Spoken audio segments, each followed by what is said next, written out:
Salut à tous et bienvenue à l'Apéro Tribune. On est très heureux de vous retrouver aujourd'hui. On va parler mercato. Alors oui, l'arrivée imminente de Luis Enrique à la commanderie est annoncée et on devrait bientôt avoir un nouvel attaquant au sein de l'effectif. On va passer en revue son profil et on va voir un petit peu comment il peut s'intégrer à l'effectif olympien. Et justement, en parlant d'effectif, on va parler du dispositif tactique de André Villas-Boas avec un petit peu quel moyen il aurait de changer cela et qu'est-ce qu'on pourrait penser du dispositif tactique à venir. On aura notre petit débat cacahuète du jour, bien entendu. On va aborder le futur match OM-Metz samedi prochain. Et enfin, on terminera par nos pénaltys habituels. Et enfin, j'ai envie de dire, l'équipe est au complet. Axel, Bernard, oui. Thomas, tout le monde est là. Comment ça va les mecs ? Salut la team, impeccable, hein, impeccable. Ça va nickel, ça va nickel. Wow. Bon, salut à tous et à toutes. Salut à toi, jeune entrepreneur. Bon, mais très bien, on est enfin au complet et on va pouvoir démarrer sur le mercato.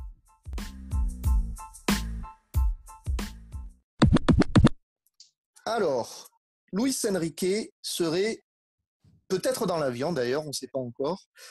Il serait en tout cas en direction de Marseille. Et Bernard, je crois que tu vas nous présenter un petit peu son profil pour démarrer. Exactement, oui. Alors, Luis Enrique, il ne faut pas le confondre avec, pour les nostalgiques du foot des années 90, avec un certain Luis Enrique du FCB. Donc, Luis Enrique, il a tout juste 18 ans. C'est un Brésilien d'1m80 qui est droitier. Alors, son poste de prédilection, c'est ailier gauche. Et il a fait officiellement 20 matchs depuis décembre 2019. Pardon. Il a marqué 2 buts et effectué 5 passes décisives. Et ensuite, qu'est-ce que je pourrais dire d'autre ? Il n'a pas été appelé chez les sélections des jeunes du Brésil et donc il nous vient du club de Botafogo. Voilà. D'accord, donc c'est vrai qu'effectivement, pour le moment, on a des infos assez limitées sur ce joueur, étant donné qu'il n'a pas eu beaucoup de matchs durant sa jeune carrière. Donc, la première question que j'ai envie de vous poser, donc c'est la première recrue vraiment estampillée Longoria. Et tout simplement, quel est votre sentiment quant à ce recrutement ? Est-ce que c'est peut-être une surprise, Thomas ? Alors, moi déjà, je suis plutôt content qu'on récupère un joueur de ce profil, de ce type en tout cas. Ce type de recrutement, j'aime bien parce que c'est vrai qu'on se plaint souvent qu'on a recruté que des trentenaires, des Français, ce genre de choses. Donc c'est vrai que là, j'aime bien l'idée qu'on ait un Brésilien jeune, voilà. Bon, alors certes, il n'est pas connu, hein, en tout cas en Europe, il n'est pas connu, mais j'aime bien cette idée-là. On réclamait justement une recrue Longoria, on l'a, je pense. Je pense que c'est vraiment lui pour le coup qui nous l'amène. Bon, après, c'est vrai que par contre, voilà, on est vraiment dans le flou quoi, par rapport à ce joueur. Qu'est-ce qu'il vaut véritablement ? On sait que les Sud-Américains, lorsque ça vient en Europe, il faut toujours un temps d'adaptation. Ouais. On a quand même des besoins urgents. Donc voilà, moi je suis content, j'aime bien l'idée. Après, est-ce que c'était le bon timing pour le faire ? Je sais pas. Mais en tout cas, je suis plutôt content du transfert. D'accord. Et toi, Axel, qu'est-ce que tu en penses de cette première recrue Longoria ? Quel est ton sentiment sur ce recrutement ?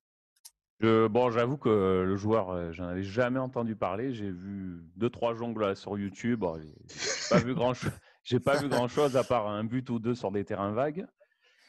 Bon, après, au niveau du profil, ouais, je suis plutôt content. Parce que bon, moi, je voulais absolument quelqu'un à gauche, quelqu'un de physique, de rapide, qui correspond un peu au football actuel, quoi. Comme on a pu le rencontrer face à des équipes comme Lille, qui ont des joueurs sur les côtés un peu rapides. Donc, je pense que c'est un peu ce qui nous manque dans notre effectif. Donc, voilà, sur le profil, je suis content. Après, le côté, voilà, il a 18 ans, il vient du Brésil. Voilà, je pense qu'il ne va pas falloir en attendre trop des miracles non plus tout de suite. Oui, c'est vrai nous, on a quand même besoin, comme disait Thomas, d'efficacité tout de suite. Oui.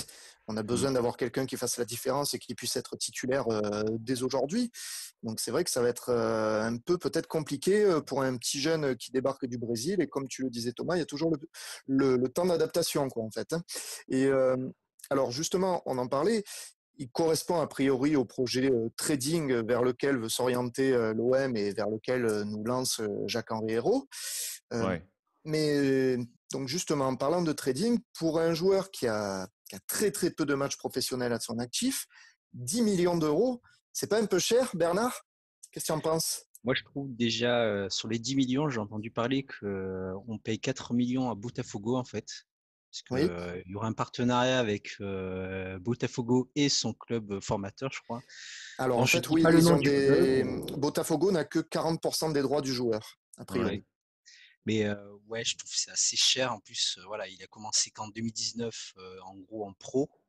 Et Ah oui. pour le nombre de matchs qu'il a fait, c'est absolument pas. Enfin, ça mérite absolument pas cette valeur-là. Bon, après, peut-être si voilà, c'est un gros qui risque d'exploser à l'avenir, mais bon, ça n'a pas C'est un été le pari, cas. quoi. Donc voilà, quoi. Il serait à Paris ou dans un autre club, je pense, plutôt qu'à Oui. l'OM. Après, en réalité, 10 millions d'euros, c'est pas énorme dans le football actuel.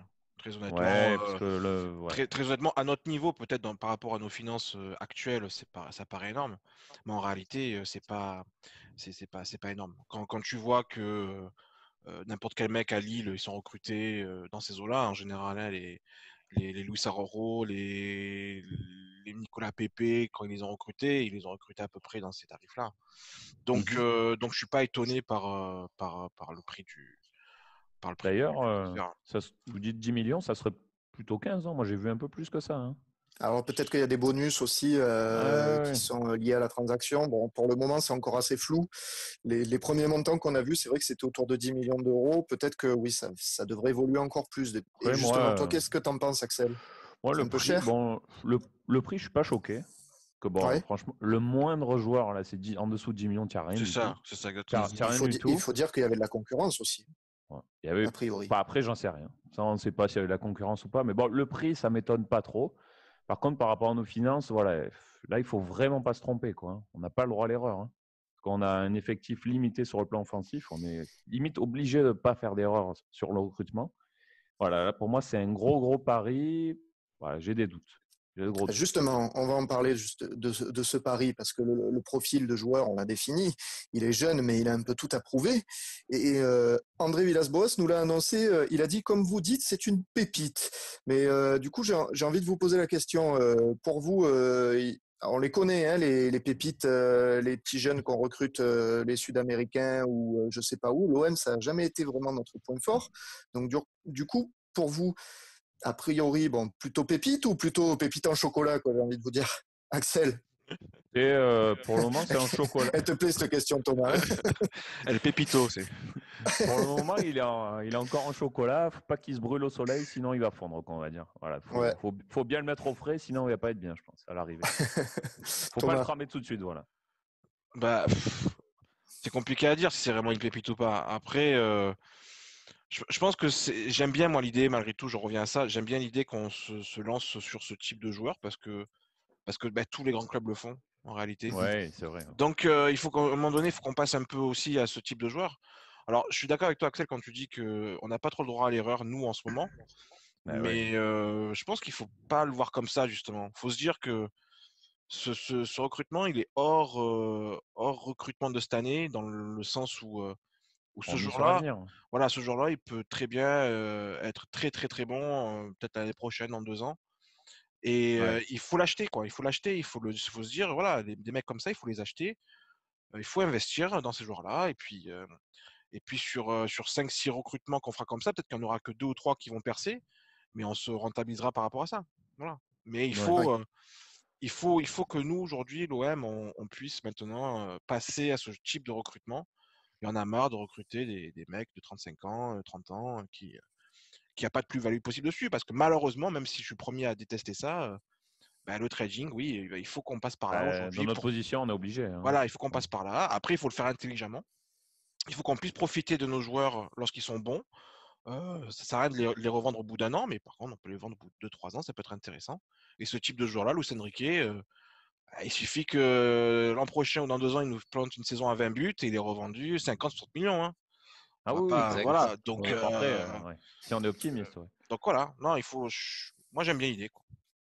Ouais, D'accord, d'accord. Julien, tu voulais parler du profil un peu? Bah, Justement, moi, le profil par rapport à son poste, en fait, voilà, moi, le poste, ce qui m'intéresse, c'est que Villas-Boas a dit que c'était quelqu'un qui pouvait jouer euh, aux 3 postes à l'avant, pour reprendre ses mots. Ouais. Or, il semblerait, d'après les vidéos qu'on a vues, etc., les descriptions du joueur qu'on a pu voir à droite à gauche sur Internet, que ça serait plutôt un ailier gauche. Moi, la question que j'ai envie de vous poser maintenant, c'est est-ce qu'on a vraiment besoin d'un ailier gauche? Oui. Pour, Est-ce que Ah pour oui. vous, on a besoin de pour moi, renforcer notre aile gauche? C'est pour pas moi, plutôt c'est l'attaque? L'attaque pure, je veux dire, la numéro 9. pour moi, c'est à l'heure actuelle totalement indispensable. Parce que D'accord. quand je vois l'effectif, Payet à gauche, on sent quand même que dans ce football, ça va être compliqué. Ouais. Pour moi, il manque un peu de vitesse. Je le vois plus se Mm. recentrer au cœur du jeu. Après, à gauche, on a qui NR7, donc Radonjic. On voit que remplaçant, c'est déjà très limite. Donc franchement, voilà, il n'y a personne au poste pour le moment. Donc on est Ouais, obligé de prendre des joueurs de ce profil. Il n'y a qu'à voir la concurrence. Ils ont tous des bombes sur les côtés qui courent très vite, très physique.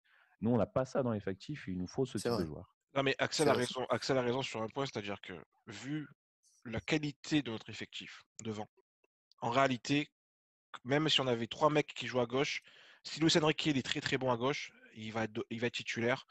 Et peu importe en fait que ce soit un ailier Eh gauche, oui, un ailier droit. Il faut des mecs devant qui nous apportent des choses qu'on n'a pas actuellement. Et ce qui nous vitesse. manque, c'est de la vitesse, clairement. Il nous manque de la vitesse, de la percussion, un mec qui prend le ballon, qui dribble. On a Thauvin qui peut le faire, mais C'est un peu voilà, différent, je trouve. c'est Oui. différent déjà. C'est pas la vitesse, c'est pas non plus son C'est point pas dans fort la à Thauvin. vitesse pure. Voilà, Oui, lui il oui. est dans la technique pure, on va dire ça comme ça. Mais moi j'aime bien le fait que voilà, il nous faut un mec devant qui percute. Et si c'est un mec qui est rapide, qui fait des bons appels de balles, d'un ailier gauche, Déjà, c'est pas mal. tu peux très bien jouer numéro 9 aussi, hein. Je veux dire, Oui, tout Ouais, à fait, ouais. tout à fait. voilà, t'es pas bloqué sur un terrain, donc Oui, tu peux permuter, hein, on le voit, c'est ils le ça. font régulièrement depuis plusieurs matchs. Bernard, qu'est-ce que tu en penses, toi? On avait vraiment besoin d'un ailier gauche? Tu partages le sentiment d'Axel et Thomas? Je suis d'accord parce que actuellement, je vois là, comme contre le match contre Lille, voilà, on a vu qu'on a bien peiné contre les ailiers de Lille. Donc, Eh oui. c'est une bonne tactique super à prendre parce que voilà, comme tu as dit Axel, voilà, Payet, il est pas assez suffisant en termes de vitesse et Radonjic, voilà, c'est un jour sur deux, il est noir ou blanc, quoi. Ah, ils sont tout noirs, Sinon, hein, là. Il est vraiment noir. sinon après moi j'ai lu comme quoi que il est capable de jouer beaucoup en fait en profondeur. C'est un bon dribbleur, il est capable de se défaire facilement de ses adversaires, pardon. Mais par contre, c'est un mauvais finisseur, j'ai Ouais. entendu parler. Et aussi, il aurait des difficultés, par contre, au niveau de l'attaque, à tirer au but et prendre. Bon, Et il prend très souvent les mauvais choix. Bon, après, après, j'espère que ce soit pas. C'est ce que son entraîneur a dit, quoi. Donc, Après, dis-toi, il a 18 ans. Hein. voilà, faut se dire une chose, c'est qu'il a 18 oui, ans. Évidemment, il a voilà, des je suis défauts. d'accord. C'est un mec qui a été formé au Brésil, hein, Mhm. donc ces joueurs-là, ça se ressemble, mais après, il y a toujours des défauts. Voilà, mais je pense que le mec, il a des qualités. Son parcours, il est étonnant parce qu'il avait fait un essai au Bayern de Munich à 16 Mhm. ans. Pendant Ouais. 2 semaines, ils l'ont testé. Il n'avait pas recruté au final parce qu'il le trouvait encore trop jeune. Mais c'est pas parce qu'il était trop mauvais, hein, c'est parce qu'il était trop jeune. Oui, Voilà. oui. Là, on a vu qu'apparemment, il était suivi par certains clubs, alors notamment la Juve qui était dessus. Donc voilà, je veux dire, c'est un mec, il a plutôt des bons échos. Il suffit d'écouter un peu. Alors bon, c'est toujours pareil, hein, je veux dire, les ressentis des joueurs, c'est toujours pareil. Mais par exemple, il y a un mec comme Salomon Kalou. Bon, Salomon Kalou, hein, ok.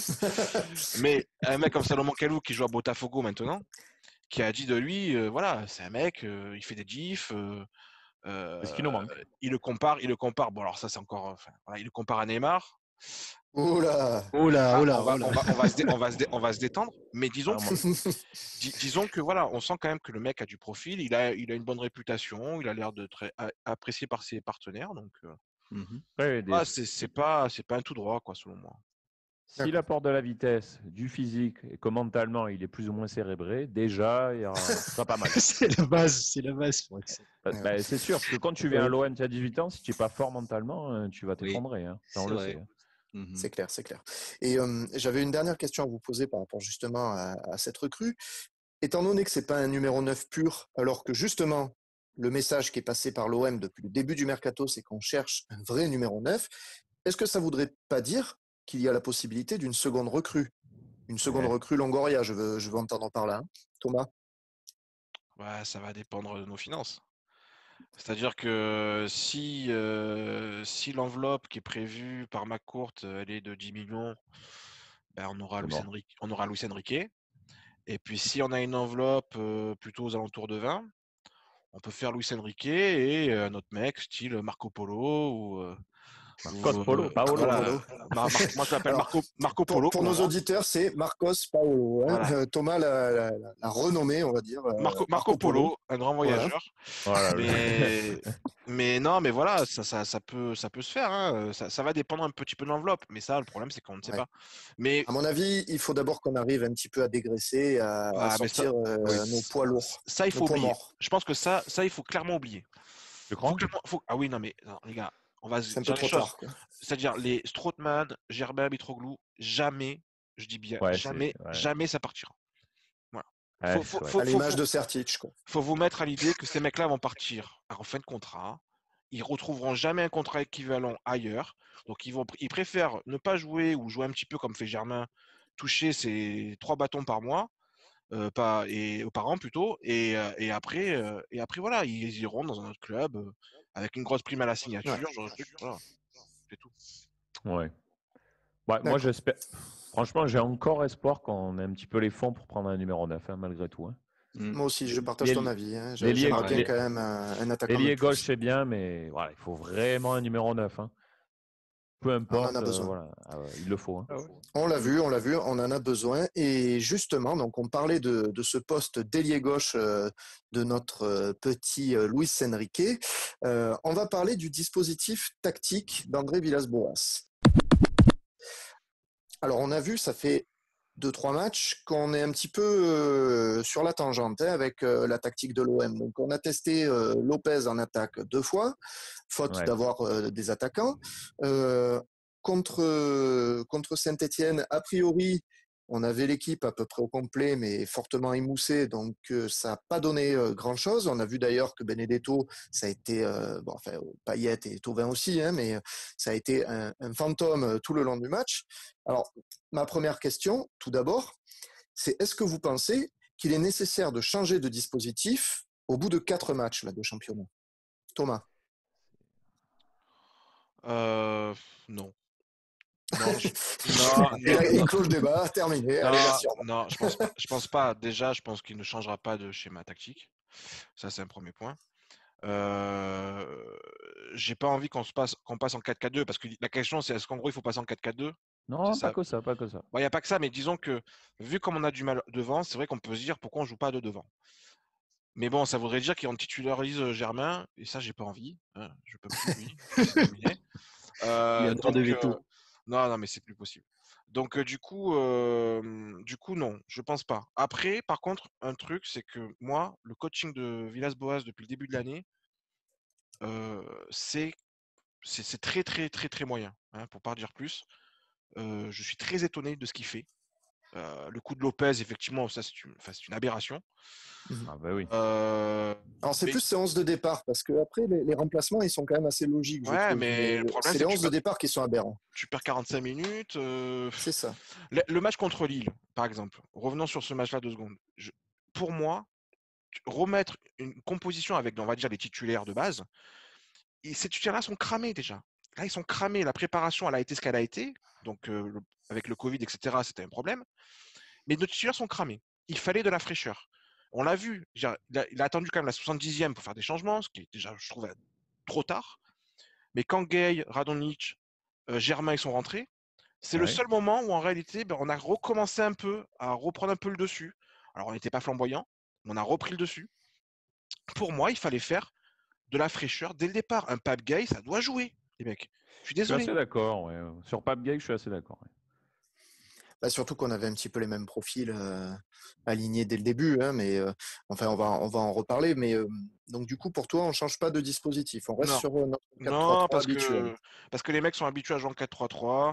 Il faut simplement mettre un 4-3-3 avec des vrais latéraux qui montent déjà, ça serait pas mal. Donc Bounassar est indispensable. À ma vie, du coup, c'est vrai qu'il le devient limite, c'est quand même assez grave. Oui. Mais voilà, il faut un équilibre. La tactique, c'est une chose. Après, c'est un équilibre qu'il faut trouver. C'est tout. D'accord. Est-ce que vous êtes d'accord, les mecs? Est-ce que Axel, Bernard, vous Plus partagez ou l'avis moins. Plus ou de moins. Thomas? Plus ou Ouais, moins. je suis d'accord. Alors, Moi, Bernard est d'accord, mais Axel, j'ai pas l'impression que tu sois d'accord. Moi, quand je revois le match contre Lille, Saint-Étienne, Brest, ce qui m'interpelle, c'est que malgré tout, qu'on est quand même une équipe assez défensive, je nous ai trouvé en grande difficulté sur le plan défensif. Et j'ai trouvé qu'offensivement, c'était d'une pauvreté, quoi. Il n'y avait rien. Pas de jeu sur les côtés, pas de création, rien. Donc moi, je trouve qu'on a une défense sur les côtés, c'est trop défensif. Sakai et Nagatomo, là, pour moi, c'était trop défensif, c'était désorganisé, c'était pas bon. Le milieu de terrain, les 3 joueurs qu'on connaît, je me demande si les adversaires ne sont pas un peu trop habitués à notre façon de jouer 4-3-3 comme ça. Peut-être que je testerai plus Camara avec Rongier et un Sanson sur le banc qui rentre, qui pourrait marquer en rentrant, pourquoi pas. Je recentrerai plutôt Payet en 10, parce que je suis désolé, hein, mais niveau physique sur le côté, avec le Covid, tout ça, il ne me semble pas bien. Il n'est pas bien, il a pris un peu de poids. Je le testerai plus derrière Benedetto en 10, avançant Benedetto pour le moment, parce qu'il n'y a que lui. On ne peut pas se cacher, il n'y a que lui. C'est pour ça que pour moi, sur le côté gauche, il faut absolument un mec qui envoie au niveau physique. Et donc Enrique, pourquoi pas, le mettre titulaire d'entrée, il faut tenter le coup, et Thauvin à droite. Moi, Écoute, je tenterai le 4-2-3. Hein, voilà. Je suis entièrement d'accord avec toi. Moi, vraiment, c'est la tactique que j'aurais à l'esprit. Et en fait, je pense aussi qu'il est nécessaire de changer de dispositif parce que pour moi, en fait, déjà, ça fait des années qu'on est en 4-3-3 et on voit qu'on est au bout de ce système. On est au bout de ce système et on a besoin d'un électrochoc. Il faut changer les choses. On n'arrive plus à produire de jeu en 4-3-3. Je suis désolé, hein, mais on n'est plus. Le côté physique, etc., c'est des excuses. Ça va un petit peu. Mais on le voyait déjà à la fin de l'année dernière, on avait du mal à produire du jeu. Pour moi, le 4-3-3, c'est terminé. Il faut qu'on passe à autre chose. Donc, moi, je suis entièrement d'accord avec toi, Axel. Le problème, c'est que les 3 joueurs du milieu, ils ont un profil quand même de harceleur. C'est un peu similaire quand même. Hein. Donc voilà, moi 2 au milieu, peut-être ça suffit. Faut tenter le coup, voilà. Moi, je pense. Est-ce que l'arrivée d'Enrique, pour vous, ça n'annoncerait pas un changement justement de dispositif, ou au contraire, est-ce que Villas-Boas veut l'utiliser pour relancer ce dispositif en quelque sorte? Bernard, t'en penses quoi? Moi, je pense que c'est pour relancer parce que concrètement, là, quand on voit, oui, la vitesse. Façon de parler, c'est plutôt la lenteur de notre équipe sur les ailes. Je pense que ça peut redynamiser tout ça. En plus, au moins, il y aurait Payet à droite et à gauche, ça serait Enrique. Et on mettrait Payet à droite, non. à gauche, pardon, à gauche. Et direct, tu attaques Benedetto qui, voilà, ça pourrait aller un peu plus vite que la vitesse actuelle, quoi. Pour moi, il faut de la vitesse sur les côtés. Hein. Les latéraux, déjà, qu'ils apportent rien. Alors, si les ailiers tels que Thauvin et Payet, ils repiquent tout le temps dans l'axe, il n'y a plus personne. Il n'y a plus de centre. Non, il faut de la vitesse. De toute façon, après, je pense qu'on est tous d'accord là-dessus. Si tu mets Enrique à gauche, en réalité, il va aussi repiquer dans l'axe. Bon, après, je peux être d'accord avec vous. Parce qu'il est droitier, c'est vrai. Oui, je peux être d'accord avec vous sur le 4-2-3-1. Après, je ne suis pas d'accord quand tu dis, Julien, que ça fait des années qu'on est en 4-3-3, parce qu'en réalité, ça fait que depuis Villas-Boas qu'on est en 4-3-3, puisque la tactique de Garcia, c'était un 4-2-3-1 et on n'avait pas été dans l'axe. Ouais, plutôt.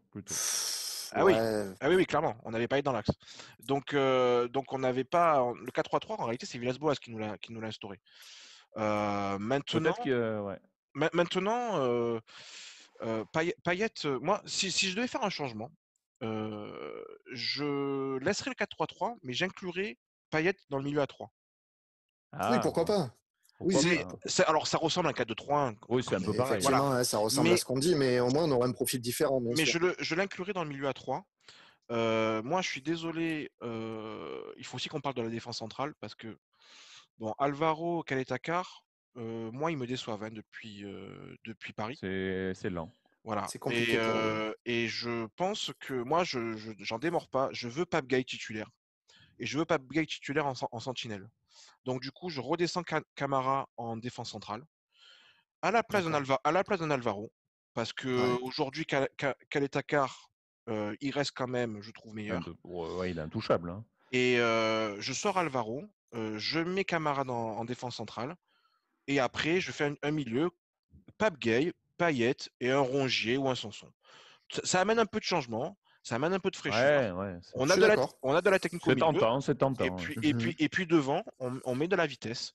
Henrique, Radonjic, pourquoi pas. On met de la vitesse. On met de la vitesse, parce que là. Non, mais voilà. je suis assez d'accord et ça permet aussi d'avoir un mec au milieu qui a un profil sur lequel on définit que c'est un tel qui va rester au poste de gratteur, on va dire, de vraiment milieu défensif, et un autre qui va avoir le rôle de se projeter un peu plus vers l'avant. Parce que là, il le faut un tour de rôle, on a l'impression, entre Camara, Rongier et Sanson. Et au final, on a l'impression que c'est 3 fois le même joueur. Donc, moi, je suis d'accord. Payet, le recentrer dans l'axe, déjà pour lui, physiquement, ça serait peut-être un peu plus avantageux, parce qu'il n'aurait pas à faire tous les efforts défensifs qu'il fait actuellement pour combler les lacunes de Amavi ou de Nagatomo, pardon. Nagatomo, ouais. Ouais, bon, j'ai compris. Yuto. Voilà. Et donc, non, ça serait intéressant, moi, je trouve, de le recentrer, en tout cas, au milieu. Payet. Il a plus envie de courir, oui. comme il faut pour un ailier gauche. Ça se voit. Genre là, les prestations qu'il fait, il n'y a pas d'autre message, si ce n'est je ne veux plus jouer à gauche. C'est ça que ça veut dire, ces prestations en ce moment. Il se fout de la gueule du monde, clairement. Donc, il veut jouer dans l'axe, eh ben, mettez-le dans l'axe, parce que malgré tout, ça reste un mec qui va faire des différences. Je veux dire, il y a des équipes. Moi, je me suis fait cette réflexion-là quand j'ai vu jouer Monaco la dernière fois. Alors, c'est différent, mais ils ont Fabregas au milieu, Monaco. Alors, Fabregas, il est bien cramé, hein. Il est bien cramé, il n'avance plus. Mais je ne sais pas si vous avez vu le match à Rennes. Non, j'ai pas vu. Le mec, malgré tout, dans les passes, dans la vision du jeu, il est clairement au-dessus. Alors après, il court plus. Mais un Payet aujourd'hui, c'est limite physiquement, c'est pareil. C'est pareil. Ouais. Payet physiquement, il n'en peut plus. Donc en fait, le dispositif qu'on aurait tous en tête, en quelque sorte, ce serait un 4-3-3 remodelé, mais un petit peu 4-2-3-1 en fait, quoi. Avec Payet qui remonte un petit peu. Au final, on est d'accord. Pour moi, il faut plus de technique au milieu et plus de vitesse sur les côtés surtout. Voilà. Ouais, plus de profondeur. Ça répond complètement. Voilà. Après, peu importe le système, il faut y arriver. Très bien, les gars. Puis surtout, les mecs, franchement, quand vous regardez Lille et Saint-Etienne, vous avez vu comme ça vite sur les côtés? Ah ben la vitesse, la profondeur. Oui. Et nous, à côté, il y avait un monde d'écart. La Ligue 1, dites-vous que c'est pas le championnat le plus technique. Par contre, ça court. Physique, non, mais ça court. Et ça court. C'est jeune et ça court vite. Donc, il faut que nous, en face, on s'adapte. Ouais, je suis d'accord. On va enchaîner, les amis, avec notre débat cacahuète du jour. Donc, on a parlé mercato, on a parlé dispositif tactique. Maintenant, on va parler un petit peu des tribunes, parce que ça nous manque, les tribunes, ça nous manque à tous. Et d'ailleurs, la tribune olympienne, normalement, a pour vocation de prêter une large part de ses informations, justement, dédiées aux tribunes.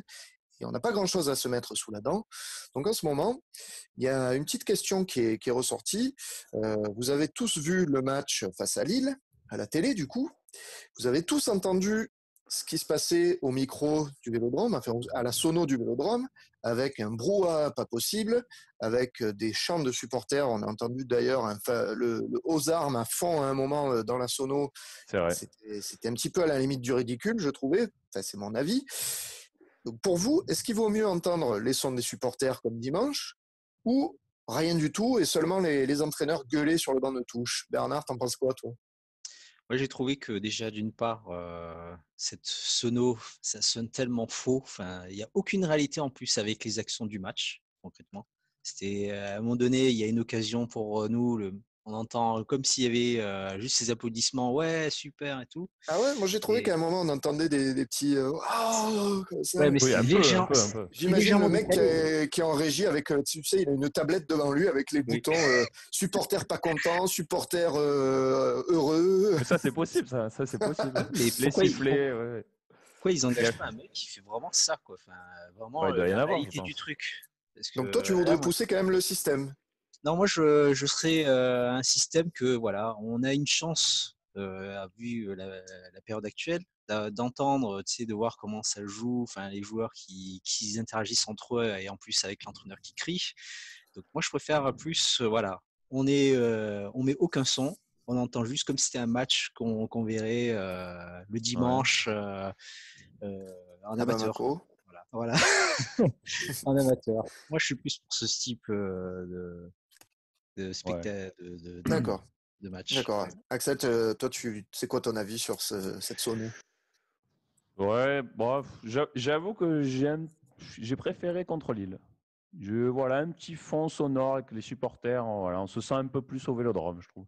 Le petit aux armes, ouais, bon, ça fait un peu kitsch, quoi, comme On ça. s'endort moins, quoi. On s'endort moins devant la télé. Je trouve que voilà, il y a un petit fond. Même pour les joueurs, à mon avis, ça doit être un peu plus agréable. Puis au final, les entraîneurs, tout ça, bon, même s'il y a ça, on les entend, hein, parce qu'il n'y a pas de bruit. Hein, on les entend. Oui, c'est vrai. Donc voilà, moi, voilà. Si j'étais le mec en régie, le petit bouton aux armes, voilà, j'appuie sur aux armes de temps en temps. Là, voilà. Ça me fait plaisir. Tu te ferais plaisir, ouais. Les sifflets, les insultes. Les sifflets, à peine les joueurs ils touchent, les joueurs adverses ils touchent, voilà. Allez, siffler. Il faut être réactif quand même, hein, parce que ça va vite. Ah bah oui, bah attends, les mecs, c'est un boulot à temps plein là, hein. 45 minutes à fond là. C'est un DJ qu'il faut en fait. C'est ça. C'est ça. Voilà, Ouais. moi je préfère quand même, voilà, faut pas que ça soit Disneyland, mais un petit fond de supporters sonores, enfin un petit fond, moi j'aime bien ça. Ils le font un petit peu en première ligue, d'ailleurs. Il y a un fond de supporters à chaque fois quand ils jouent. C'est vrai que ça mieux. Moi, je trouve ça c'est vrai que c'est pas désagréable parce que bon, voilà, moi je trouve que ça m'évite de m'endormir devant le match parce que selon les commentateurs que tu as, je suis désolé, mais tu t'endors. Hein, à moins d'avoir le match du siècle sous les yeux, c'est compliqué. Hein. Thomas, t'en penses quoi toi de ça? Les deux, c'est dégueulasse. Ouais, c'est pas terrible. On est d'accord, hein, on voudrait tous des supporters. Pas terrible. Non, les deux, c'est dégueulasse. Après, je trouve que le Vélodrome, il se prête pas en fait à ce type de sono. En plus, la sono, elle est dégueulasse. Le son était mauvais. Hein, le son est mauvais, mais ça, je vous ai déjà entendu dire que la sono au Vélodrome, elle est vraiment dégueulasse. De toute façon, le Vélodrome, l'acoustique est vraiment mauvaise. Voilà, donc je sais pas. Non, franchement, moi, je suis limite pour en fait qu'il n'y ait pas de bruit. J'aime bien l'idée en fait qu'on entende un peu les joueurs entre eux se chier dessus. Non, mais j'aime bien cette idée-là, quoi, parce que c'est vrai que. C'est vrai que de pouvoir entendre racisme ou non, ouais, c'est bien. Hein. Au moins, on entendrait vraiment ce qui s'est dit. Non, mais voilà, mais je sais pas. Exact. Non, mais je sais pas, tu vois, je préfère ça que ce chant. Parce que, par exemple, en Allemagne, ce qu'ils ont fait, la retransmission en Allemagne, au tout début, quand ils ont repris après le Covid, ils ont mis des chants qu'à la télé. Oui. Et dans le stade, il n'y avait pas de. C'était qu'à la télé. Et pas dans le stade. Et en fait, c'est pas mal ça. C'est pas mal. Et le son est meilleur du coup. Et surtout, le son est meilleur. Et surtout, ils filmaient aussi de manière un peu plus près. Pour qu'on voit moins les tribunes. Et je trouve que si on doit faire un truc comme ça, c'est limite plus comme ça. Parce tu veux pas aller voir les tribunes? Ça te plaisait pas de voir écrit en gros c'est Marseille bébé sur la tribune gagnée? Quelle horreur, on va pas reparler de ça les gars. On va pas reparler. On va pas reparler de ça parce que ils sont bien rattrapés, mais j'ai peur pour la prochaine. Hein, j'ai peur. Non, mais ça reste comme ça. Ça va rester Olympique de Marseille. Oui. Mais non, voilà. Non, je suis pas méga fan de la sono à bloc. Je pense que même pour les gens, ça doit pas être agréable. Donc non, je dirais plus pas de bruit. Et s'ils veulent faire du bruit, à la limite, juste pour la télé. Ouais. D'accord. Donc l'avis est partagé, quoi. Mais peut-être qu'on demandera à nos tweetos de trancher, qu'on va faire un petit sondage. Et toi, Julien, c'est quoi ton avis? Mon avis, c'est que voilà, j'aime bien avoir un bruit de fond. Par contre, les chants, je trouve ça un peu ridicule. Le petit bruit de fond, pourquoi pas. Les chants, ça fait un peu too much et c'est un peu trop faux pour moi. Tu veux quoi, alors, notamment quand dit Thomas, musique d'ascenseur. Non, le petit brouhaha, un petit peu comme ils font en première ligue, je trouve c'est très bien. Et peut-être comme dit Thomas, de rapprocher la caméra, ça serait pas plus mal. Peut-être plus des plans un peu moins larges et plus un peu plus proche des joueurs, ça serait intéressant déjà. Ça changerait un petit peu la manière de voir le match et en plus on ne verrait pas nos tribunes vides. Donc pourquoi pas, non. Après la qualité du son, comme on disait, elle est mauvaise et bon, sur ça on peut rien y faire. Hein. Ouais. Voilà pour notre débat cacahuète. Faudrait le son des cacahuètes en fait qui craquent là sous les dents là. Exactement, c'est ça, l'apéro, des bruits de verre, de glaçons, comme en entrechoc, voilà, impeccable, c'est ce qu'il faut. Le bruit des loges en fait, le bruit des loges. Ouais, le bruit des loges. Allez, on termine notre débat cacahuète et on va embrayer sur le prochain match de l'OM justement. Samedi soir, l'OM va enchaîner son 3e match à domicile contre Metz. Alors, on va avoir une semaine pour se reprendre, on va dire, pour recharger les batteries et pour peut-être un petit peu travailler ce côté tactique qui nous a tant fait défaut lors des derniers matchs. Alors, ce match, première question, mais on l'aborde comment? Est-ce qu'on est confiant, Axel? Franchement, non. Moi, je suis pas confiant. Quand je vois Étonnant. J'ai du mal à nous voir. Il faut savoir, chers auditeurs, que Axel est notre défaitiste de l'équipe. Oui. Ouais, mais pas à tort, hein, parce que bon, c'est terrible quand même. Non, mais niveau, voilà, sur le plan offensif de la création du jeu, voilà, on n'a aucune certitude, quoi. Je veux dire, on n'a rien vu, quoi. Sur les 4 matchs, on n'a rien vu. Donc voilà, même un Metz à la maison, il n'y a même plus de notion de domicile, à la maison, donc replié sur lui-même, on va avoir du mal. Hein. J'en suis persuadé. Hein. Ça va être très difficile. On va galérer contre Metz. Voilà, pour moi, il faut apporter une petite touche supplémentaire sur le plan offensif. D'accord. Bernard, tu en penses quoi? Pour moi, Metz. Confiant ou pas, quoi? Je suis confiant parce que Metz, concrètement, je trouve que c'est le même niveau que quand ils étaient il y a 2 ans en Ligue 1. Donc, parce que là, je crois qu'ils sont 17e du championnat, donc c'est pas tip top. Bon, c'est quand même un match piège. Voilà, oui. Après, c'est quand même plus qu'à notre portée, quand même. Franchement. C'est sûr que si on bat pas Metz là. Là, ça risque d'être une saison dans le ventre mou, quoi. Eh oui, c'est sûr. Alors justement, Axel, toi, tu disais que c'est peut-être l'occasion d'apporter un petit peu plus de peps en attaque. Et la seconde question que j'ai envie de vous poser pour ce match, c'est est-ce que ça serait pas l'occasion de faire souffler quelques cadres qui ont l'air un petit peu en bout de course alors que c'est le début de la saison et de titulariser des petits jeunes? Thomas, tu en penses quoi? Peut-être avec justement Pape Gueye? Moi, j'en reviens à ce que je disais tout à l'heure. C'est vrai que pour moi, déjà pour Lille, il fallait mettre un petit peu des jeunes. Donc pour le match de Metz, évidemment, c'est le match idéal pour mettre Pape Gueye titulaire déjà. L'installer, alors soit en numéro 8, soit en sentinelle. Mais en tout cas, je veux le voir au milieu. Après, bon, si on a Luis Enrique qui arrive entre-temps, tu sais quoi, vas-y, on le lance. Hein. Y a pas de Tu problème. crois déjà au bout de 3 jours? Évidemment. Évidemment, de toute façon, la Payet, il veut plus courir. Donc, allez, hein, on envoie Luis Enrique. Et puis voilà. Après, de toute façon, moi, je pense qu'il y a des choix à faire, effectivement. Un Bounassar, il faut qu'il revienne. Amavi, il est suspendu encore, je crois. Hein. Oui, son dernier match. Oui, ouais, donc, allez, Nagatomo, tu remets Nagatomo parce que bon, voilà.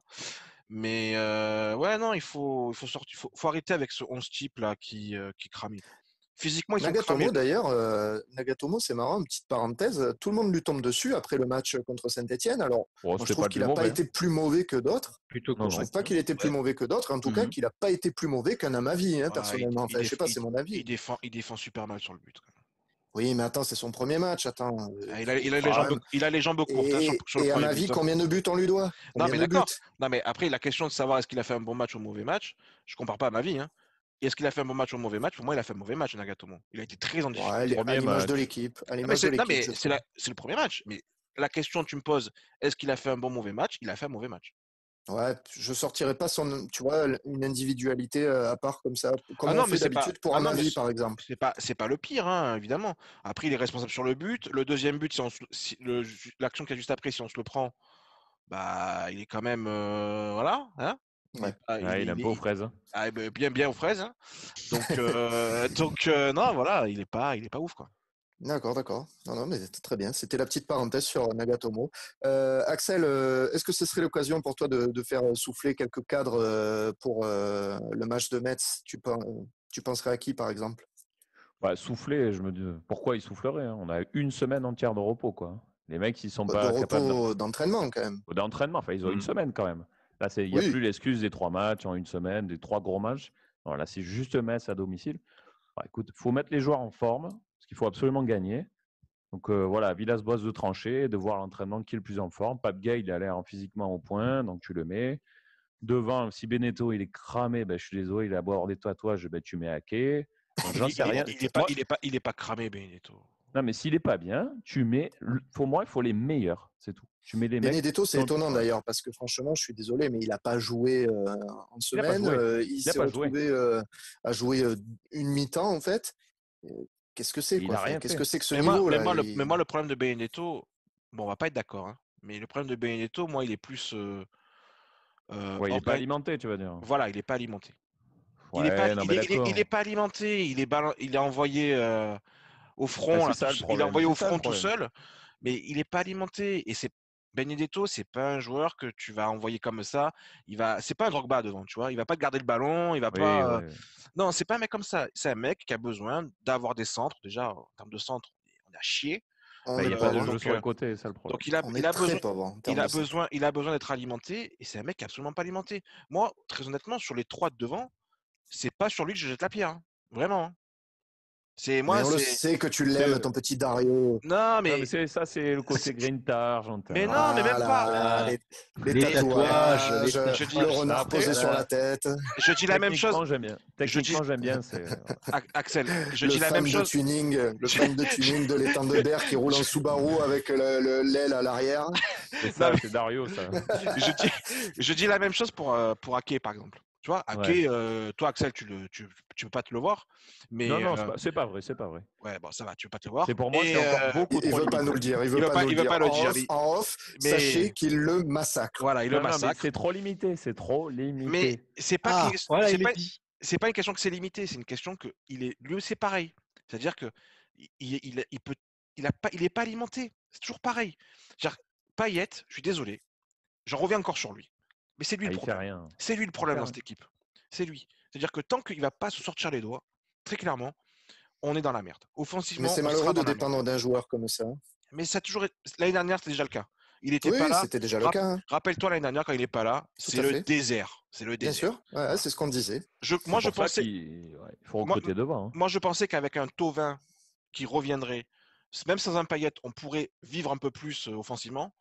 Je me rends compte que Il est non. pas, quoi. Je Alors me rends après, compte que Thauvin, Pas physiquement. attention, Thauvin, physiquement, il est pas bien. oui, non, Il mais était à d'accord. la rue. Il était Mais, à la rue, hein, il mais, faut le dire. mais Attends, au bout de Payet, 30 minutes, il pouvait plus courir. Hein. Payet, il est carbo là. Payet, il a eu le Covid en plus. Donc il est carbonisé. Bah, il a bientôt 34 ans. De toute façon, on sait bien que voilà, sur le côté, voilà, à son âge, pour moi, c'est plus Ah, possible. en Hein. tant C'est qu'ailier, dans oui, c'est la. impossible. C'est dans Il l'axe. faut que Villas-Boas, il a la lucidité de le remettre un peu dans l'axe, au milieu. Laisse-le Ouais, tout à fait. dans le cœur du jeu. Il n'a pas besoin de courir 150 ans. Il sera Ouais. toujours pas en contrôle passe. Ça, je veux dire, Payet, il sait faire. Donc Ah bah oui, oui. voilà, mets-le au milieu, mets un peu de créativité au milieu et laisse courir devant. Voilà. Non, mais c'est vrai que Pour terminer sur... Pardon Axel, excuse-moi, vas-y. c'est vrai qu'un petit milieu, quand on y pense, ouais, Pape Gay, Payet, style Camara ou Rongier, ouais, c'est pas mal. Eh oui, Ça me fait un peu saliver, tu vois. Ah, l'eau à la bouche. je t'ai fait L'eau à la saliver. bouche.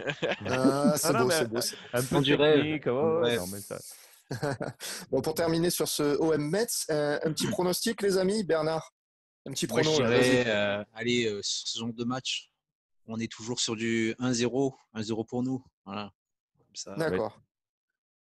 C'est Vas-y, quoi, Axel. Bernie, j'allais dire exactement la même chose. 1-0 pour l'OM. Fine bouche, quoi. Ouais, voilà. Et toi, Thomas? Eh ben, je vais Pareil. mettre. Non, je vais mettre un 0-0. Oh là Aïe.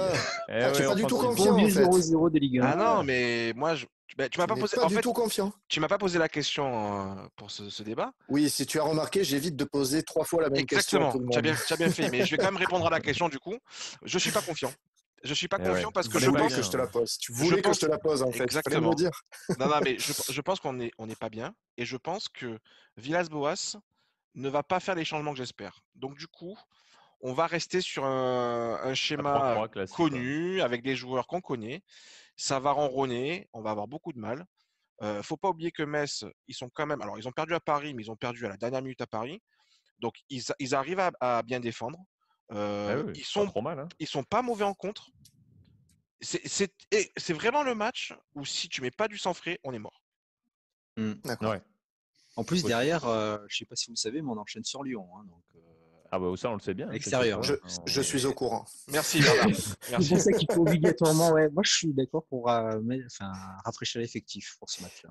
Ouais, je pense que ça C'est va une vraiment opportunité, dépendre de ce 11 de départ en fait que Villas-Boas va bien vouloir aligner. Est-ce qu'il va un peu renouveler ça ou pas? C'est vrai, c'est vrai. Mais je suis peut-être un petit peu plus optimiste que vous, hein, mais ça c'est Combien, ma toi? nature. Hein. Moi Combien tu dirais? j'aurais bien mis un petit 2-0 pour l'OM. Ouais, plutôt Ouais, confiant. Ouais. oui, parce qu'après, on a eu quand même une semaine pour souffler. Et suivant la tactique qu'il mettra en place, effectivement, je pense qu'on peut arriver à l'emporter tranquillement, quoi. Bon, après, il y a des... voilà, s'il fait- c'est quand même Metz à domicile. Hein, Non, mais malheureusement, comme il tu n'y a l'as plus de dit, notion de domicile. voilà.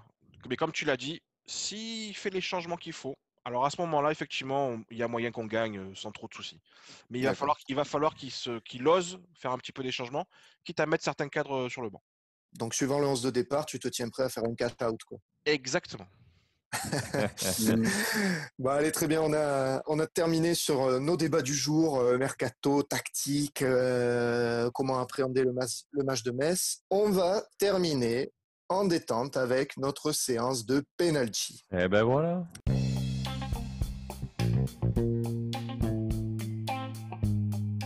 Et ben voilà. Donc, je le rappelle, j'ai gagné la dernière séance. Je tiens à le préciser. J'ai le totem. Merci.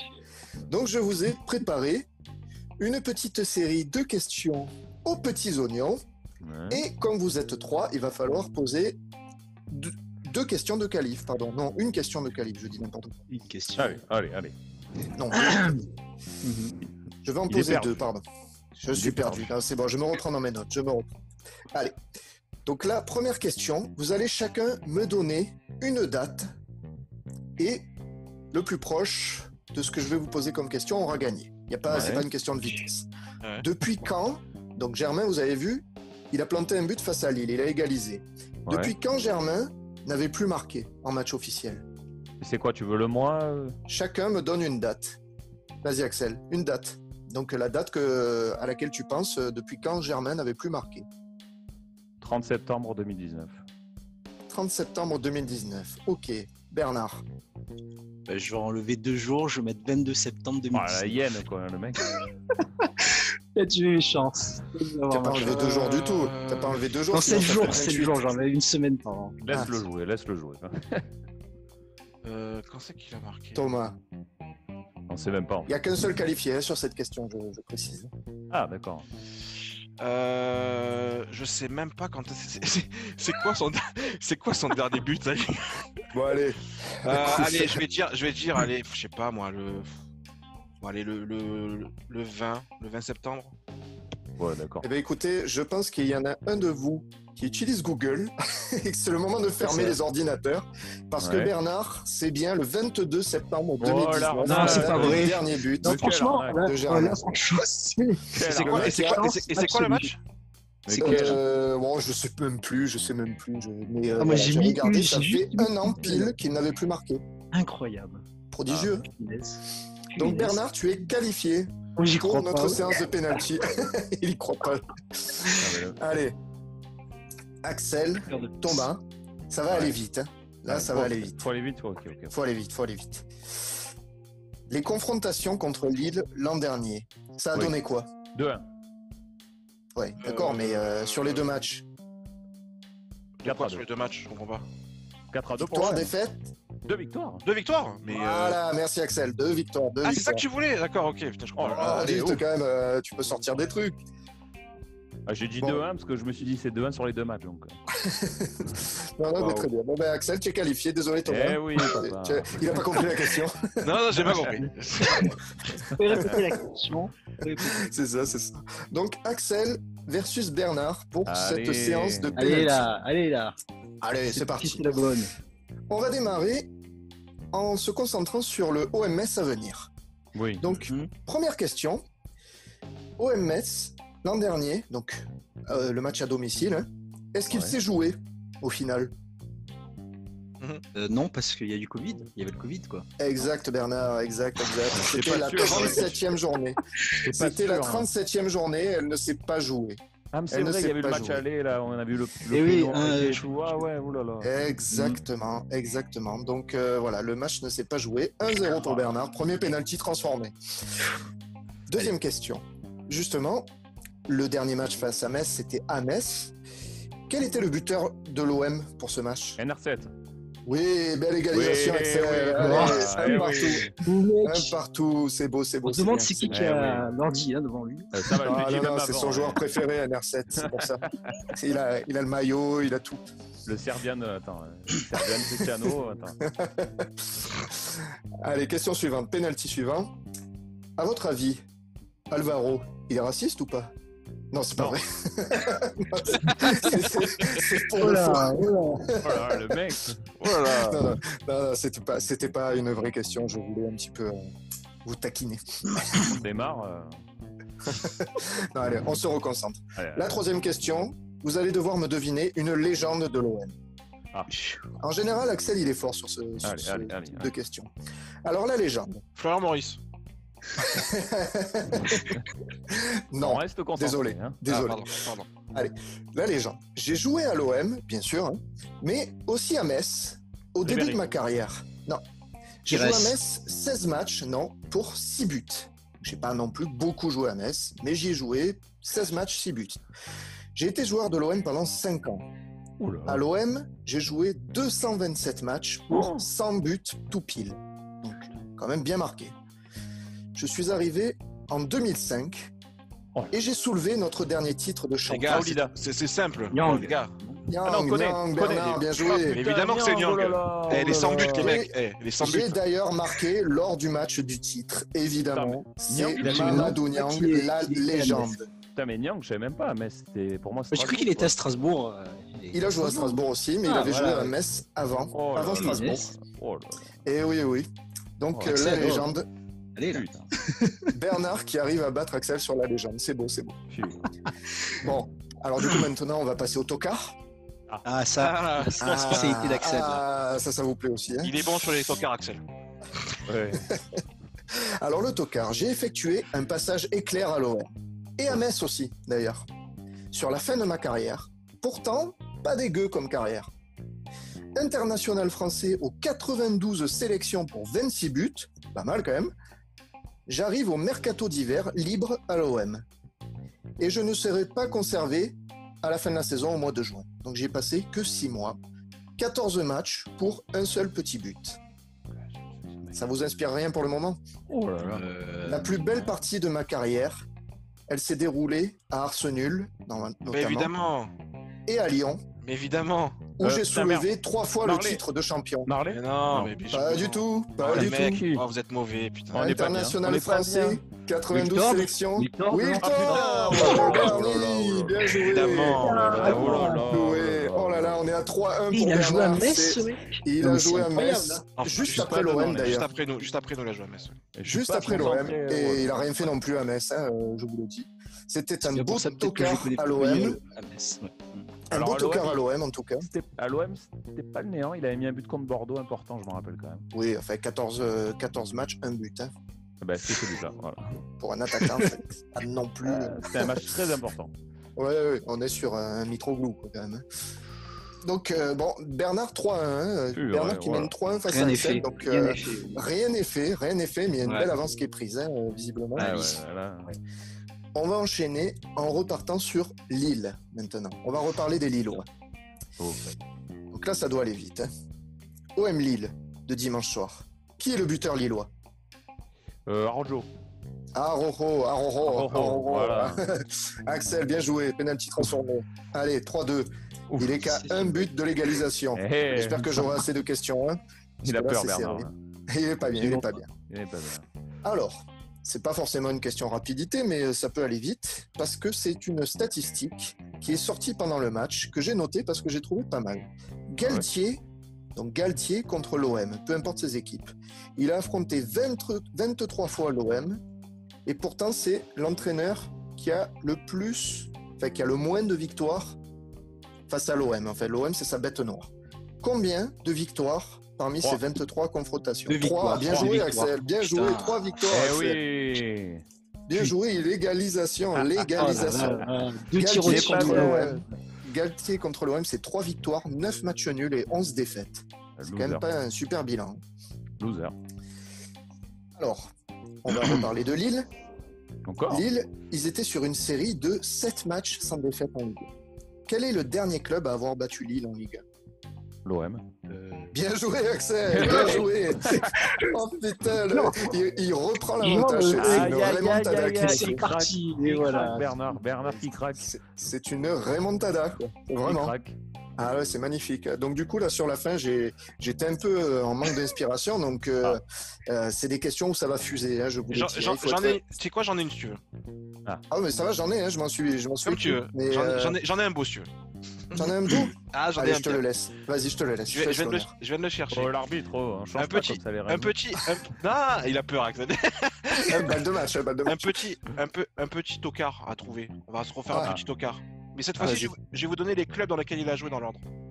D'accord. Ok? Ouais. Vas-y. Alors, il a joué à Metz. Ouais. Il a joué au Servette. Il a ensuite joué à Paris.